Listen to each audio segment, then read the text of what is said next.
When I used to do seminars on how to become a champion, I would always ask people, why do you want to be a champion? Or what do you want to accomplish? Why are you training? And they will, if a guy would get up and he would say, well, I want to train because I think that if I get muscular and, I feel like I'm getting the kind of definition, then I maybe can enter a bodybuilding competition. I said, sit down. I said, if you think this way, you're going to be a loser.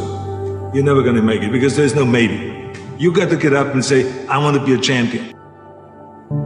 And I do whatever it takes. The amount of hours it takes, the posing, the this, the that, the visualization, looking at training footage, looking at motivational books, reading this, whatever it takes, I would do. That's the answer I want to hear from you. You can detect right away those that are going to be shaky and that will fall behind and they will not go all the way, and those that are very hungry.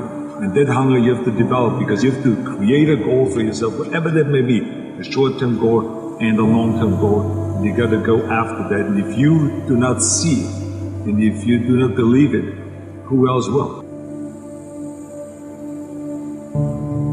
Experiencing pain in your muscles and aching and just then go on and go on and then go on, and this last 2 or 3 or 4 repetitions, that's what makes actually the muscle then grow, and that divides then one from a champion and one from not being a champion. If you can go through this pain barrier, you make it to be a champion. If you can't go through, forget it. And that's what most people lack, is on this having the guts to go in and just say, I go through and I don't care what happens. It aches, and if I fall down, I have no fear of fainting in a gym because I know it could happen. I threw up many times while I was working out, but it doesn't matter because it's all worth it.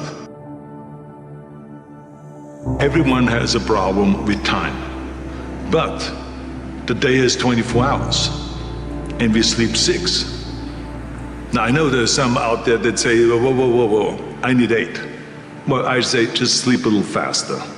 Because the bottom line is we have 6 hours of sleep, 24 hours are available, so you have 18 hours now available to your work, your family, your hobbies, and also to learn something new or to do something new, which could easily be that you want to learn a new language, or that you want to read as a New Year's resolution, I have to read a book every week, or you say, I'm going to go and reshape my body.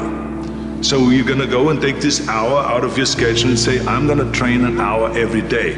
So this is, for most people, a huge challenge, but it is totally doable, I can tell them, because the kind of things that I did when I came to this country, I went to school, I was working in construction, I was working out my 5 hours a day. I was taking acting classes from 8 o'clock at night to 12 midnight.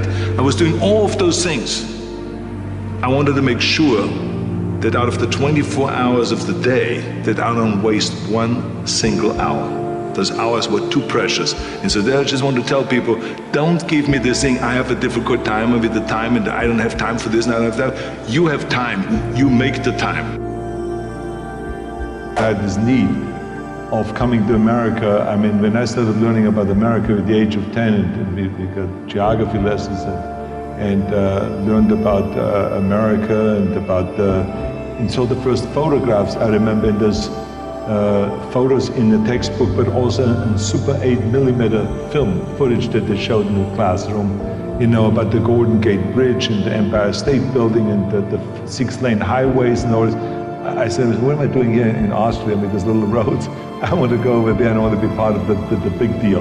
And so I had always this desire, and I felt like that the only way I ever would get to America, because in those days it wasn't common that you buy yourself a ticket, that no one could afford that. So I had to kind of accomplish something big that takes me to America. And then when I read about this guy, Reg Park, who won Mr. Universe 3 times and then became a star in Hercules movies, and then was in Italy filming, and then in Hollywood filming, I felt that could be the ticket. I should become Mr. Universe, I should become kind of a second Reg Park. Of course, no one really bought into that. My parents thought I was totally insane. But I think that my parents really thought that there was something terribly wrong of being that driven. Because I would come home at lunchtime, and then instead of having lunch, I would do 200 sit-ups. And then at night I would go to the stadium and I would be lifting weights. I would come home at 10 o'clock at night and I would be continually lifting weights. So it was like one of this insanity in the military. I would continue lifting weights no matter how the training was and how tough the basic training was. I would always then lift weights afterwards. I think it's the most important thing that we have a very clear vision of where we go. A goal, where do we go? Because you can have the best ship in the world. You can have the best cruise liner, but if the captain does not know where to go, that ship will drift around the world and out there at sea and will never end up anywhere. And this is exactly the way it is in real life. If you don't have a goal, if you don't have a vision, you just drift around and you're not going to be happy. This is why it is so important to have that vision. Now, I created that vision in Austria because I grew up after the Second World War. Austria, right along with Germany, lost the Second World War. And the problem was that everyone was so depressed because they lost the war that there was alcoholism everywhere. There was, of course, depression. There was a terrible economic situation. There was famine. There was starvation and all of those things. And also it was kind of a little place and narrow. I felt I wanted to get out of there. I wanted to escape. And I couldn't see myself really to work there and to stay there, to work in a factory, or to work on a farm, or to even to follow my father's footsteps and to become a police officer. I couldn't see that either. As a matter of fact, that's what my parents wanted me to do. But that's not what I saw. This was the vision of my parents, but not mine.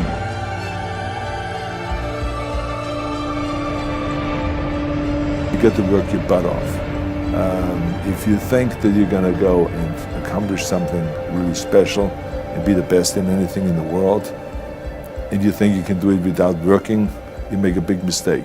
Because no matter what I did, if it was in bodybuilding or in acting or if it is in the political arena, it always took a lot of work. And you got to put out and you got to, something make a lot of sacrifices and all this. If you're not willing to work hard, forget about it. So this is another rule that is very important. Don't be afraid to fail.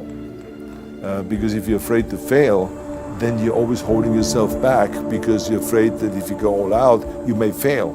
Well, in weightlifting, we learned that very quickly. The only way you could break a record is if you're willing to fail. That's when you put on more weight, you try it, sometimes you will not be able to lift it, which has happened to me many times, but eventually, when you train hard enough, you will lift it. So don't be afraid to fail. I mean, how far can you fall?